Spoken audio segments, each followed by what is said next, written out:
জয় শ্রীরাম, জয় হনুমান, জয় বজরংবলী। আজকে এসেছি এমন একটি ভিডিও নিয়ে যেটাতে আমাদের অনেক সমস্যার সমাধান হবে। আমরা অনেকে অনেক সমস্যায় ভুগি, যেগুলো থেকে বেরোতে পারি না, মুক্তি পাই না, কি করব ভেবে পাই না, চারিদিক অন্ধকার হয়ে যায়, চাকরির ক্ষেত্রে বাধা পড়ে, আর্থিক অবস্থা দিনে দিনে অবনতির দিকে যায় এবং শত্রুর উপদ্রব বাড়ে। এই সমস্ত সমস্যার সমাধান করতে এই হনুমান মন্ত্রটি আমাদের সাহায্য করবে। এই হনুমান মন্ত্রটি আজকে আমি বলবো। আমরা জানি হনুমানজির আরেকটি রূপ হচ্ছে মহাদেবের রূপ, তাই হনুমানজির শক্তি অসীম। মহাদেব যে এই ত্রিভুবনকে একত্রিত করে রেখেছে, সেই শক্তি হনুমানজির কাছে আছে। হনুমানজি হলো মহাবলী।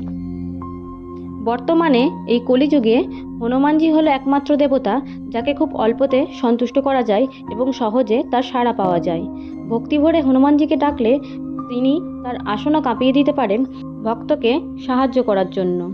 হনুমানজির একটি ছবির সামনে লাল জবার ফুল দিয়ে তাকে পুজো করতে হয় এবং চামেলি তেলের একটি প্রদীপ জ্বালাতে হয় এবং তাকে প্রসাদ হিসাবে দিতে হয় বেসনের লাড্ডু। এইটুকুতেই উনি সন্তুষ্ট হয়ে যান এবং ভক্তি ভরে ওনাকে স্মরণ করতে হবে জয় শ্রীরাম বলে। তারপর এই মন্ত্রটি 108 বার জপ করুন। 108 বার জপ করা যদি আপনার সম্ভব না হয়, তাহলে একটি ভিডিওতে চালিয়ে রেখে আপনি এই মন্ত্রটি 108 বার শ্রবণ করুন, তাহলে আপনার অনেক সমস্যার সমাধান হয়ে যাবে।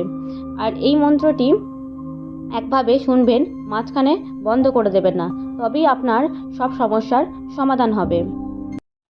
ওম নমো ভগবতে অঞ্জনায় মহাবলায় হরি মর্কটায় স্বাহা। ওম নমো ভগবতে অঞ্জনায় মহাবলায় হরি মর্কটায় স্বাহা। ওম নমো ভগবতে অঞ্জনায় মহাবলায় হরি মর্কটায়